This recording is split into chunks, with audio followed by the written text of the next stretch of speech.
जय हिंद दोस्तों, आपका अपने YouTube channel PSW arts point में स्वागत है। आज मैं लेके आया हूँ आपके लिए एक नई वीडियो जिसमें 8th क्लास के साइंस शुरू करी है हमने और फर्स्ट चैप्टर है ये साइंस का। Okay, production and management, crop production and management science में जो पहला चैप्टर है आपका फसल उत्पादन है प्रबंध हिंदी में। ओके, तो ये चैप्टर लेके आए हैं आज हम आपके लिए और इसमें डिटेल से जानेंगे इस चैप्टर में क्या क्या चीजें हैं सारी, और इसमें मैंने एक ओवरव्यू दे रखा है।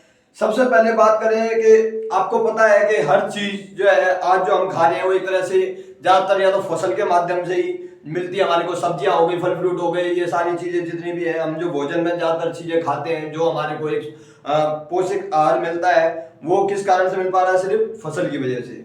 ओके, जो हमारे को मदद करता है। अब सबसे पहले बात करें फसल किसे कहते हैं हम, फसल क्या होती है। तो जब एक ही किस्म के पौधे एक बड़े स्तर पर एक स्थान पर उगाए जाते हैं तो उसे क्या कहते हैं? वो फसल कहते हैं। ओके, लार्ज स्केल पर one type of plant grow by any farmer, so we can say it like crop. Okay, crop क्या होती है?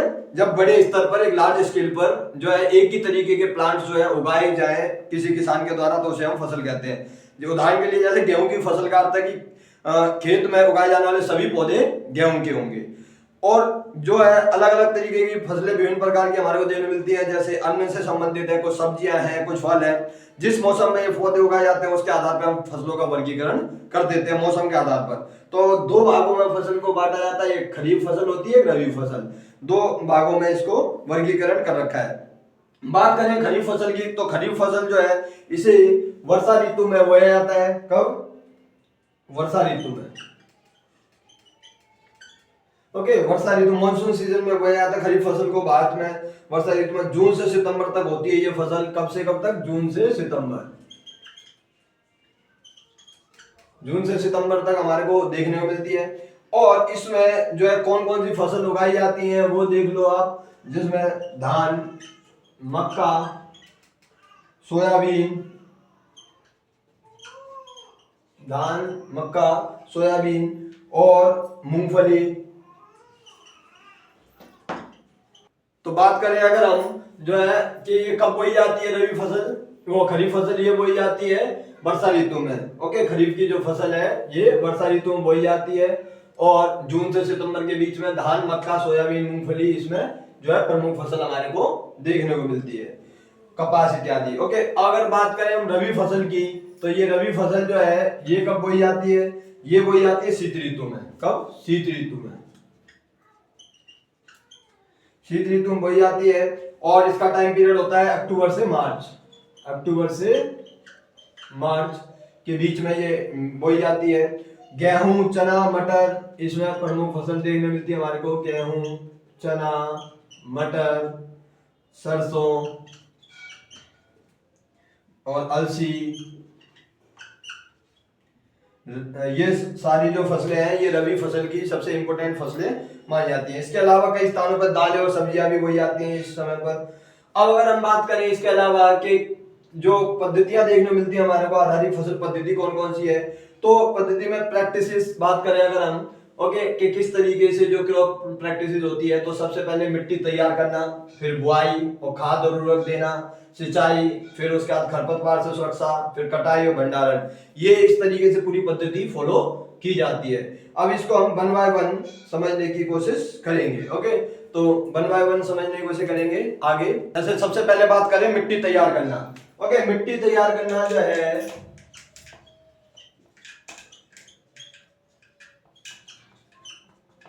मिट्टी तैयार करने में सबसे पहले आपको पता है फसल उगाने से पहले मिट्टी तैयार करनी पड़ती है। मिट्टी को पोला करा जाता है। पोला बनाना कृषि का अत्यंत महत्वपूर्ण कार्य माना जाता है। सबसे पहले इससे जड़े भूमि में गहराई तक जा सके ताकि इसकी जो रूट है जो भी फसल की वो नीचे तक जा सके। पोली मिट्टी में गहराई में धसी जड़ें भी सरलता से जो है वहां तक पोषक तत्व पहुंच जाते हैं। तो पोली मिट्टी में रहने वाले केंचुए और सूक्ष्म जीव की वृद्धि करने में सहायता करती है। केंचुए जो होते हैं उसे वृद्धि होती है और उससे जिन्हें क्या कहा जाता है? किसानों का मित्र। केंचुओं को कहा जाता है क्या? किसानों का मित्र। किसानों का मित्र किसे कहते हैं हम? केंचुओं को। ये मिट्टी को पोला करने का काम करते हैं। ओके, ह्यूमस बनाते हैं, पलटते रहते हैं मिट्टी को इधर उधर। मिट्टी को पलटना और पोला करना इनका मेन काम माना जाता है। मिट्टी में खनिज, जल, वायु, कुछ सजीव होते हैं। इसके अलावा मृत पौधे, जंतु भी मिट्टी में पाए जाते हैं। जो जीवों द्वारा गठित होते हैं। इस प्रक्रम में मृत जीवों में पाए जाने वाले पोषक मिट्टी में निर्मुक्त होते हैं। अगर हम बात करें ऊपरी जो परत है मिट्टी की, वो सेंटीमीटर मिट्टी पौधे की वृद्धि में सहायक है। इससे उलटने पलटने पोला करने में पोषक पदार्थ उपलब्ध हो जाते हैं। तो इस तरीके से मिट्टी तैयार कर दी जाती है। मिट्टी को उलटने पलटने पोला करने की प्रक्रिया को हम क्या कहते हैं? जुताई। जुताई क्या होती है? मिट्टी को उलटने पलटने की विधि। मिट्टी को उलटने पलटने एक पोला करना। मिट्टी को पोला करा जाता है, ठीक है, उलट पुलट कर, उसे क्या कहते हैं? हम जुताई कहते हैं। ये ज्यादातर ट्रैक्टर वगैरह के द्वारा की जाती है, हल से। ओके, हल लकड़ी अथवा लोहे के बने होते हैं। यदि मिट्टी अत्यंत सूखी है तो जुताई पहले इसे पानी देने की आवश्यकता पड़ जाती है कि पानी दो पहले, उसके बाद में उसमें जुताई की जाती है। जुते हुए खेतों में मिट्टी के बड़े बड़े ढेले भी हो सकते हैं। इन्हें एक पाटल की सहायता से तोड़ना आवश्यक होता है ताकि मिट्टी की उर्वरता सही तरीके से बन सके। बुआई एवं सिंचाई के लिए खेत को समतल करना आवश्यक होता है ताकि इजी फसल उगाई जा सके। दूसरा, जो इसमें कौन कौन से औजार चाहिए होते हैं हमारे को, तो मिट्टी को भुरभुरा करने के लिए हमारे को हल, कुदाली, कल्टीवेटर इस कार्य में उपयोग किए जाते हैं। ओके, हल जो है ज्यादातर प्राचीन काल से ही पहले लकड़ी के हल हुआ करते थे उर्वर मिलाने के लिए, खरपतवार निकालने के लिए। अब धीरे धीरे वो जो है उनका स्थान ले लिया है फाल वाले हलों ने, जो कि लोहे के हल होते हैं। ओके, लंबी लकड़ी का बना होता है हल का मुख्य भाग, और जिसे हल सेफ्ट कहते हैं। कुदाली जो कि जो है नीचे औजार होती है जिसका उपयोग खरपतवार निकालने और मिट्टी को पोला करने के लिए किया जाता है। खरपतवार वे पौधे होते हैं जो कि जंगली किस्म के पौधे फसल के साथ उग जाते हैं। लोहे की छड़ होती है जिसे एक सिरे पर लोहे की चौड़ी और मुड़ी प्लेट से ढका जाता है। कल्टीवेटर जो ट्रैक्टर होते हैं उनके माध्यम से ज्यादातर अब जो है लेबर की बचत की जाती है, ज्यादा से ज्यादा लोग ना लगे उसमें, तो इसलिए कल्टीवेटर का उपयोग किया जाता है। परंपरागत औजार भी यूज किए जाते हैं ज्यादातर। दूसरे नंबर पे बात आती है बुआई की।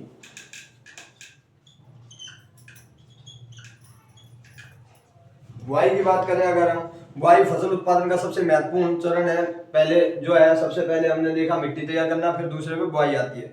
बुआई में परंपरागत जो चीजें इस्तेमाल की जाती है, परंपरागत औजार परंपरागत रूप से बीजों की बुआई की जाती है।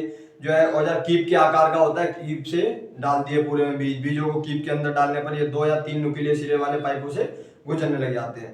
परंपरागत मेथड ये अपनाया जाता है। और फिर आधुनिक मेथड जो सीड ड्रिल के माध्यम से करते हैं आज के टाइम पे। आज बुआई के लिए ट्रैक्टर द्वारा पूरा ट्रैक्टर चला दिया जाता है और उसमें धीरे धीरे वो उसमें से बीज निकलते रहते हैं। बीजों में समान दूरी पर गहराई बना रहती है और वो सीड ड्रिल माध्यम से बनाए जाते हैं। उसके बाद में तीसरा जो प्रमुख जो माना जाता है पद, इसमें तीसरा माना जाता है क्या? खाद एवं उर्वरक। खाद एवं उर्वरक।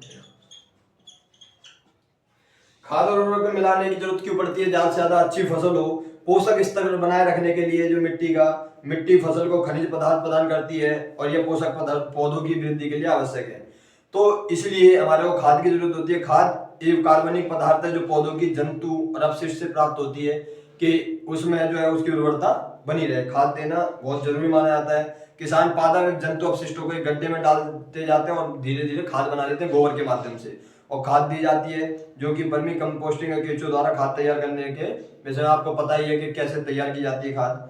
ओके, उसके बाद में बात करें अगर हम, जो है इसमें किस किस तरीके की चीजें दी जाती हैं, जैसे खाद में क्या क्या है, उर्वरक रासायनिक पदार्थों में यूरिया दिया जाता है, urea, ammonium sulphate, okay, super phosphate, potash और एनपीके। एनपीके मतलब नाइट्रोजन, फास्फोरस और पोटेशियम, ये भी दी जाती है। नाइट्रोजन, फास्फोरस और पोटेशियम। तो इस तरीके से ये जो है खाद के तौर पे दी जाती है। इससे उर्वरता बढ़ाने की कोशिश की जाती है। फसल के उपयोग से किसानों गेहूं और धान, मक्का जैसी फसलों की अच्छी उपज प्राप्त हो जाती है। उसके बाद में नेक्स्ट स्टेप जो हमारे को देखने को मिलता है हमारे को, वो क्या है? सिंचाई। सिंचाई क्या होता है? फसल में पानी देना। ओके, सिंचाई है फसल में पानी देना। अब सिंचाई के लिए क्या है कि आपको पता है पौधों में लगभग 90% जल होता है और जल आवश्यक है क्योंकि बीजों का अंकुरण सही तरीके से हो सके। तो इसके लिए सिंचाई की आवश्यकता पड़ती है। निश्चित अंतराल पर खेत में सिंचाई की जाती है, जल देना बहुत जरूरी होता है। सिंचाई का जो समय है ये बारंबारता फसलों में मिट्टी ऋतु में भिन्न भिन्न होता है कि किस टाइम पे कितना पानी देना है। ओके, गर्मी में पानी देने की ज्यादा जरूरत पड़ती है और जो वैसा ठंडा मौसम है उसमें पानी की कम जरूरत पड़ती है। सिंचाई के स्रोत क्या क्या है हमारे को देखने को मिलते हैं? कुएं, जलकूप, तालाब, झील, नहर, बांध, ये जो है पानी के स्रोत माने जाते हैं जिनसे सिंचाई की जाती है। आज के टाइम पे जो है सिंचाई के पारंपरिक तरीके जो थे, पहले क्या है, मोट और गिरनी के माध्यम से दिए जाते थे कि वो बैल घूमती रहती थी और धीरे धीरे पानी निकलता था। चैन पंप होती थी, ढेकली होती थी। यह पारंपरिक तरीके। पारंपरिक तरीके लिख लेना,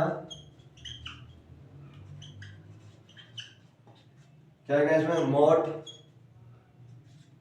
दूसरा है चैन पंप, तीसरा है ढेकली, ये पहले अपनाए जाते थे। रहट, रहट के माध्यम से भी दिए जाते थे। तो ये 4 तरीके जो है ये पारंपरिक हैं। और आज के टाइम पे जो आधुनिक तरीके अपनाए जाते हैं जल देने के लिए, जिसमें छिड़काव तंत्र है,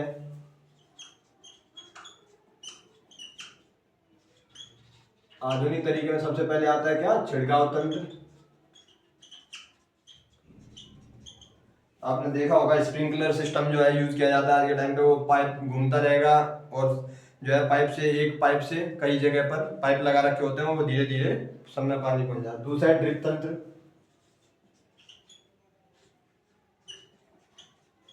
ओके, ड्रिप तंत्र, इस विधि में जल बूंद बूंद करके सीधे पौधों की जड़ों में गिरता है नीचे और उसमें ऊपर से पानी गिरता है। तो ये 2 हैं जो आधुनिक तरीके अपनाए जाते हैं सिंचाई के लिए। उसके बाद नेक्स्ट पॉइंट हमारे को देखने मिलता है खरपतवार से सुरक्षा। खरपतवार से सुरक्षा।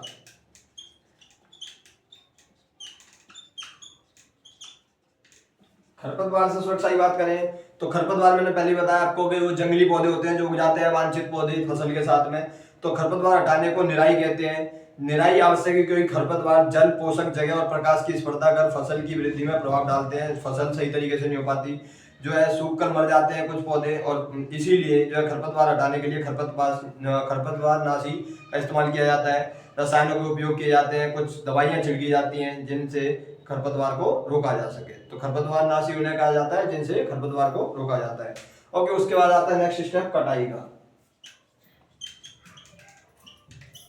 कटाई का आपको पता है फसल की कटाई एक महत्वपूर्ण कार्य माना जाता है कि पूरी फसल होगी, उसके बाद फसल पक जाने के बाद उसे काटना कटाई कहलाता है। कटाई के लिए कई चीजों का इस्तेमाल किया जाता है, जैसे कि आज के टाइम पे कहा जाए हार्वेस्टर का यूज किया जाता है। मशीन जो होती है उसके माध्यम से काटी गई फसल से बीजों को और दानों को निकालने का काम अलग किया जाता है, भूसा अलग हो जाता है, उसे थ्रेसिंग कहते हैं। ओके, थ्रेसिंग के माध्यम से किया जाता है। आज के टाइम पे थ्रेसिंग मशीन आती है जिससे कम मजदूरों की जरूरत पड़ती है, लोग जल्दी से काम कर लेते हैं। या फिर फटक कर इस्तेमाल करने का जो काम है वो बहुत जो है लंबा हमारे को देखने को मिलता है। जो कटाई का जो काम है वो किया जाता है थ्रेसिंग के माध्यम से, या फटक कर भी इस्तेमाल किया जाता है, बिनोइंग के अलग कर लेते हैं। और लास्ट पॉइंट हमारे को देखने को मिलता है भंडारण। भंडारण मतलब स्टोर करना।